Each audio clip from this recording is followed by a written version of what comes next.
everybody, my name is Tmika with Scrap the World. I am here for scrapbookpal.com to show you guys a quick fall autumn thank you card. So let me show you the items that I used. So the stamp set I'm going to be using today is by Avery Elle. It is a clear stamp set called Fall Foliage. Beautiful, beautiful stamps. I'm also using the coordinating die set that goes along with the Fall Foliage, again also by Avery Elle. I'll be using some Scrappy Tape, and this works well with all projects. It's a 1/4 inch in thickness. I'll be using the Gina K Designs Autumn Ink Cube collection, and I'll be picking out 2 of the colors that I think go well with this card. And the colors that I chose are Faded Brick and Tomato Soup. Really cute little ink cubes for your stash. You get 8 of them, and they all color coordinate. Obviously, they're the Autumn Ink Cube collection. I'll be using card blanks and envelopes in bright white. They are 110 pound, A2 size. Gina K Design black ink called Amalgam ink. Really good thick black ink. Also Copic markers. So I'm going to start out by stamping this lovely wreath. It's like a fall leaf wreath. I'll be stamping that on cardstock, and I've done that 3 times because I would like to layer my card. So I also wanted to grab, for some dimension, the pumpkins and the mushrooms. So I'm just stamping them out a few times. I'm not sure how I'm going to use them at this point, but I wanted to make sure that I at least stamp out enough to use on my card. And it creates lots of layers and dimensions. So I'm not a Copic colorist artist. I like to think I do okay. So I like to layer too as well and match up different colors. So I'm using the colors in this particular one. It's called Lipstick Red R29. And then I'm also using E13 in Light Suntan for the mushroom. And for the pumpkin, I pulled YR04 in Chrome Orange. And to give it a little bit of extra, I'm using Hazelnut, which is E23, to give it a little bit more dimension on my pumpkins. So now I'm just finishing off the stem of that pumpkin with the olive in G99. So now we're moving on to the wreath, or the leaf wreath, which I absolutely love. And I am literally just layering it with all these beautiful green colors. I've used pine green, I've used olive, I've used a colorless blender to kind of get it all together. So what I did was layer it with the lighter color, go back over it with the darker color on the outer edges, and then kind of fill it in, blend it with the 0 blending marker, and then go back over everything with the Willow G24. And then for the mushrooms, I just dot those with that lipstick red, and again with the light suntan for the bottom of the stem. Now I'm going to grab my coordinating die and start to layer those together so I can cut them out.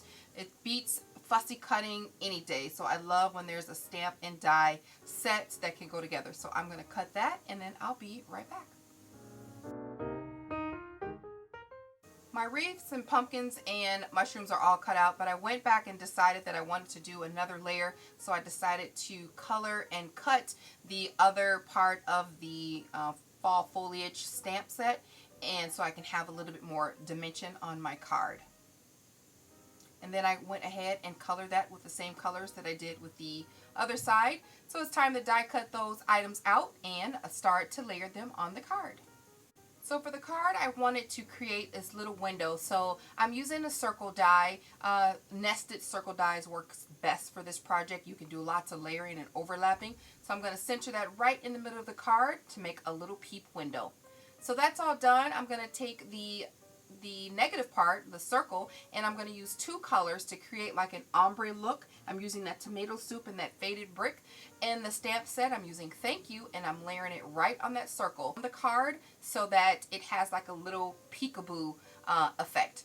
I'm using the Scrappy Tape to adhere the circle down to the middle of that card. I think it looks super cute. You can use an acetate window, vellum here, but I chose to do a quick little shaker. I did go through my stash and grab some rectangle dies so that I could frame out my card. You can do this or you can omit it. The card would look lovely without it. I'm using the Scrappy Tape to add a little card signature that I do on the back of my cards. Just going to stamp it, hand stamped by me, or created with love by me. Something cute to go on the back of my card.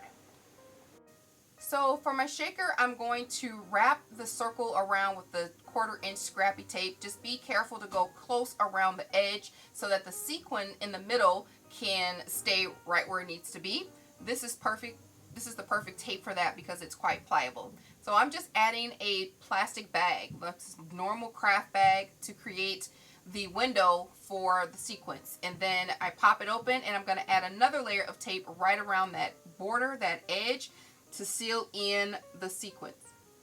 I've already done my mix, so the only thing I have to do is scoop it in there once I get done. I make sure that's nice and tidy, and then I scoop in an arrangement of oranges, browns, golds, and some beads, and I make sure I kind of get it into the middle. There's some few extra stray beads, but that's okay. We're going to fix that a little later. But try to get it to the middle as much as possible. So there you go. You have a cute little peekaboo window. Go ahead and clear off the rest of the edges on the outside of the Scrappy Tape.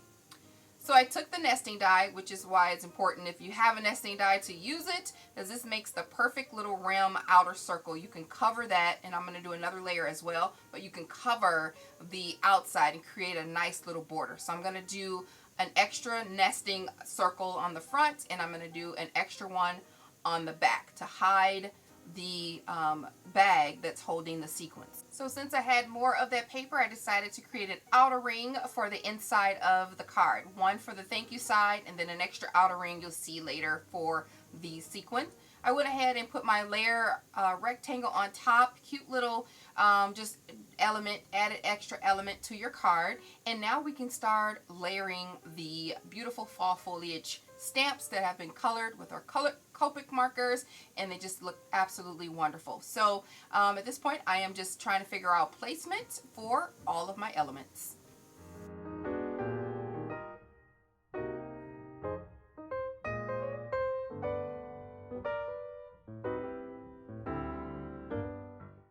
So the bottom layer will be adhered directly with the 1/4 inch Scrappy Tape, and then I wanted to add like some dimension to it. So the top layer, I'm adding some foam dots in between to create that height and give the card a more of a 3D effect.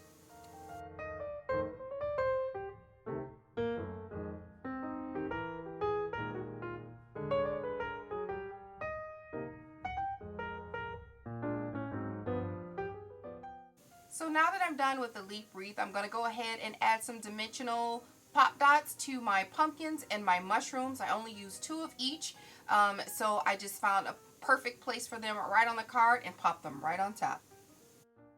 So now you see where I've added that extra ring to hide that extra little piece around the edge of my fussy cutting of plastic bag. And now the recipient has no idea of where the shaker starts or ends. So I wanted to add a little bit of extra sparkle to my card, so I'm using some gold Stickles. I just have 3 dots in all of the 4 corners.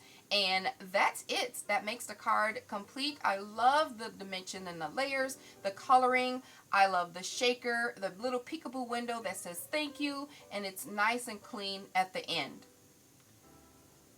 So some things that I like to do when I'm sending a card or giving a card to someone is just to add a little bit of something to the envelope. So I decided to go back in with my Gina K Autumn Ink Cube collection, and again I'm using the tomato soup and the faded brick to create that cute little ombre effect, and I'm using some of the stamps, 3 different stamps from the fall foliage collection to add just a little bit of design on the side, and the card is complete. Thank you guys all so much for watching. Please be sure to check out the posts for all of the links for the items used in this video. Bye bye.